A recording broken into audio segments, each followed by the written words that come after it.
my name is Aditya Tiwari and welcome to Aditya's Physics class, chapter electricity, 7th lesson, and that is the last lesson of the chapter. I hope you have understood the last lessons clearly. If you have, please like, share, and subscribe my YouTube channel, Amazing Aditya Dev. In this lesson, we are going to learn about Joule's law of heating. Just a second now. Joule's law of heating. Now, who was Joules? Joules was a scientist, and it was an SI unit of work done. We have learned about Joules. We have learned about Joules in voltage potential difference. So yeah, Joules like potential difference equals to Joules divided by Coulomb or charge. Okay. Now there is one main concept, that there are three effects of electric current.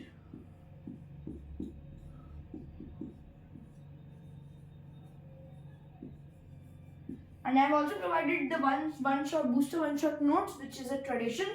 And here are all the notes you need to write. Also, there are application as well. But yeah, the calculation part is the most important thing in the chapter. This is a very small chapter actually. I'm also going to be opening a chemistry series and a mathematics series. So I want all of you guys to check it out as well. Okay, so electric current has three effects.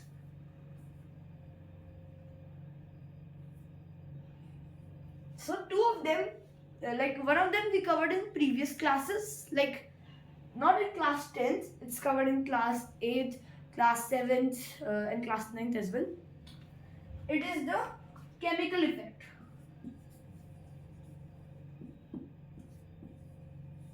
So that's what happening inside the cell. Like about electrolytes, lead nitrate. Okay, the next is heating effect, which we are doing today.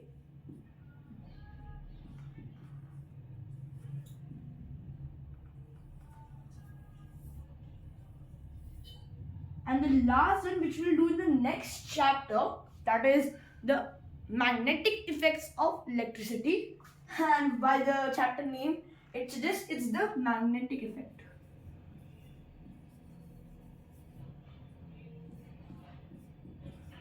Magnetic effect. So these three are the effects.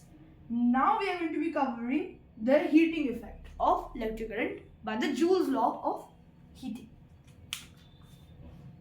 Okay, so I have already told you that inputting some equations and just rearranging the values can help us to find the Joule's law of heating. So for that we need three equations, and when we combine the second and third equation into the first one, we get the new fourth equation, which is the Joule's law of heating. I will show you. We know that V, voltage or potential difference, is equal to Joule or work done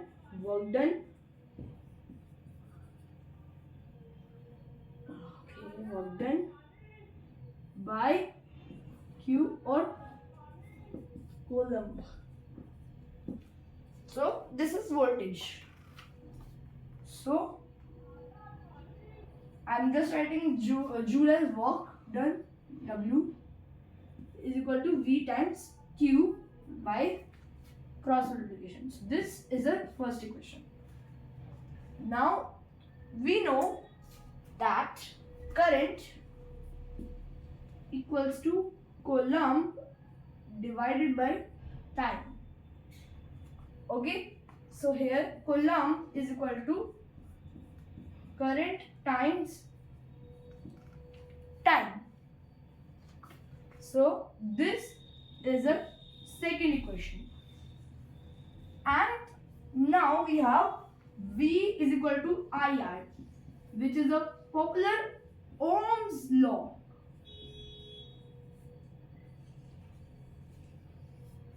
Ohm's law. Yeah, this is the Ohm's law. So now we need to find the value of V is equal to IR. V is equal to IR.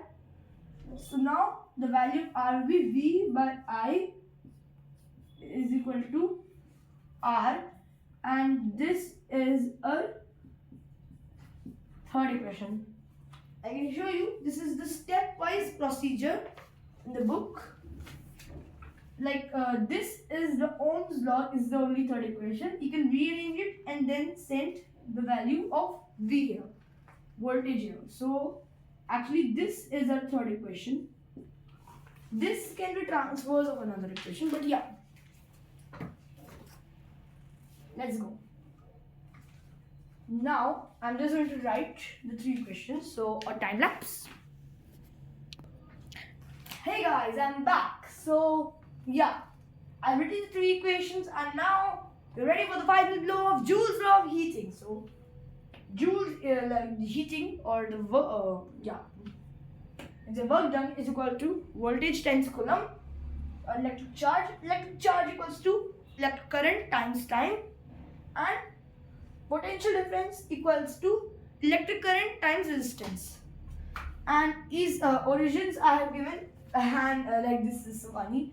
This comes from lesson 1, this comes from lesson 2, and this comes from lesson 3. So this is describing the lessons as well. Okay, I just noticed it right now. This is describing the lessons I have taught these concepts in. That's great. Okay, so Joule's law of heating states that work done or joules or heating effect is equal to V times Q.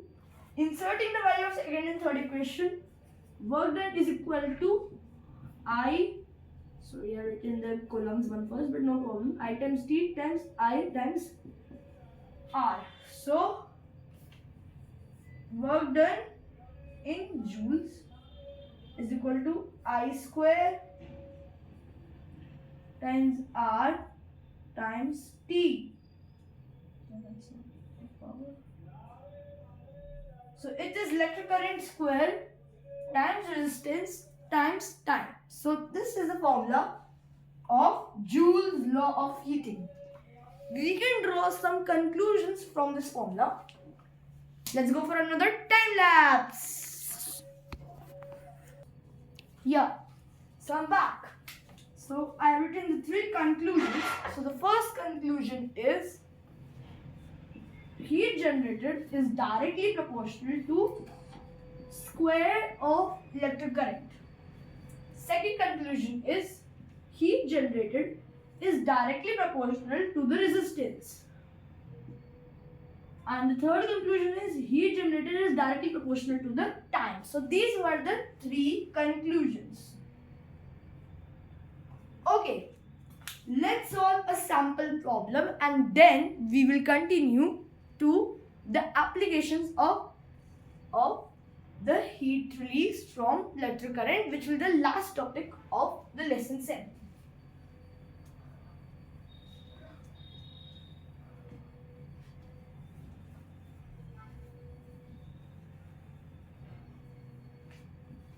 Okay guys, I'm just going to go out a question. A potential difference of 250 volts is applied across a resistance of 500 ohms in an electric iron. Calculate current, second heat energy produced in joules in 10 seconds. Okay, this is a pretty easy question. I'm going to write the main points of the sample problem 1. Okay. So we are having 250 volts electric iron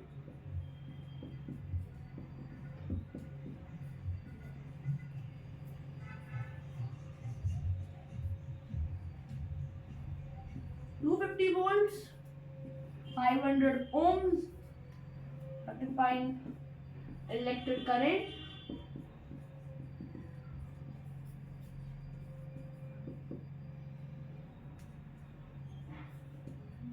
Electric current and heat released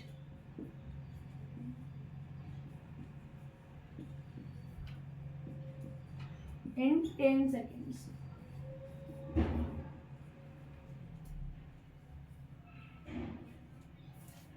Okay.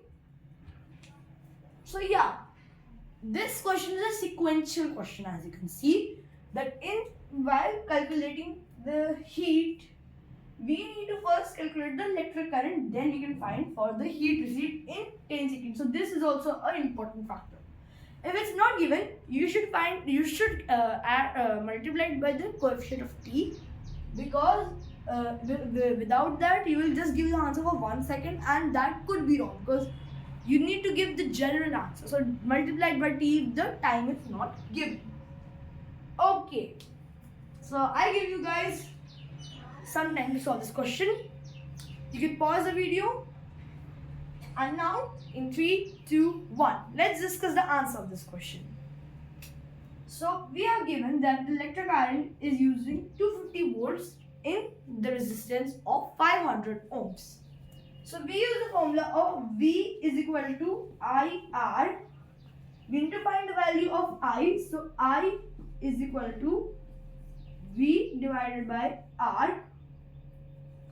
Okay. Yeah, so V divided by R. So it is 250 divided by 500. That is equal to 0.5 amperes. So this value computes to 0.5 amperes. So that's the electric current. Let's write it here. Now let's find the heat released in 10 seconds.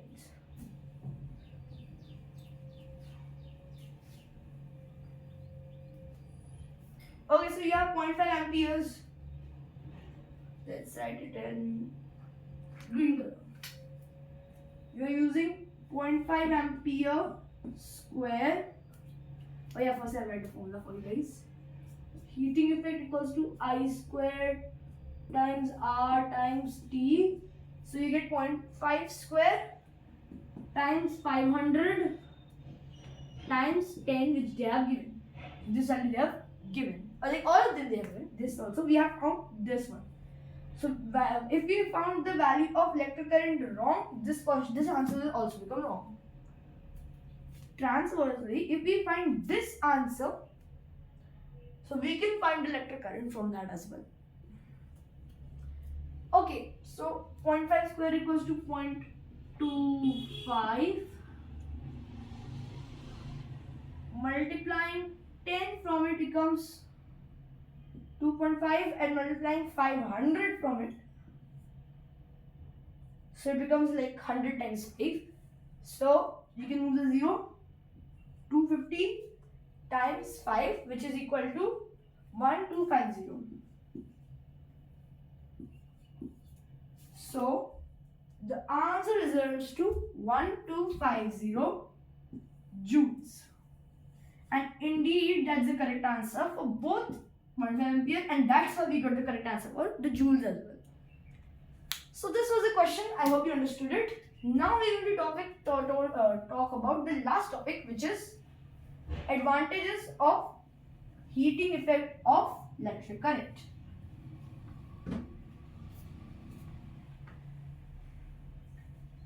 Please guys, please write in comments like which chapter do you want next in the series. Do you want a continuation of the chapter electricity? I thought it will be easy to it will be good to start from easy chapters, then move to the hard chapters. But it's up to you guys. What do you want? So I will be conducting a poll. Whatever will be covered, I'll choose that as the next chapter. And I'm also reminding you, please watch the chemistry and mathematics series. And the tough mathematics questions I will be providing in the shorts and description. Okay. Another time jump. Okay guys, advantages of electric current, the heating effect. So this is the last topic. If you have understood the concept still now, Please like, share, and subscribe my YouTube channel, Amazing Aditya Dev. So let's continue. So the advantage electric current of heating effect is they are using electric ovens, geysers, electric stoves. So also the water heater. Yeah, there are many uses of the heating effects. Now we talk about the main ones. The two main ones are electric bulb and electric fuse. These are also important, but we are not going to learn the workings here. In electric bulb, we know about the filament, which is made of tungsten, and it is a heating point or melting point of 3380 degrees Celsius. Tungsten is used in electric bulb filament because it has a very high melting point, and the average temperature in the electric bulb is 2500 degrees Celsius, so it does not melt. Also, because of the flexibility of the tungsten material, it is easy to coil up and use as a filament in the bulbs. Also, there are gases filled in the glass shell of the bulb, and these are the inert gases like argon and neon. So these are unreactive gases.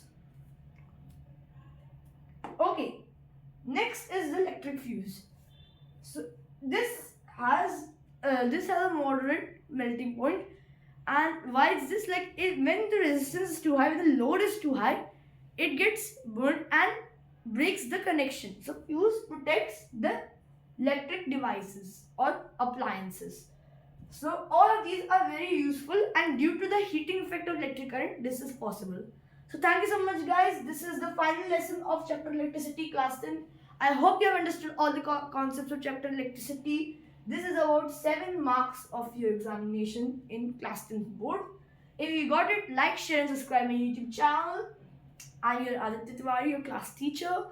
Thank you so much.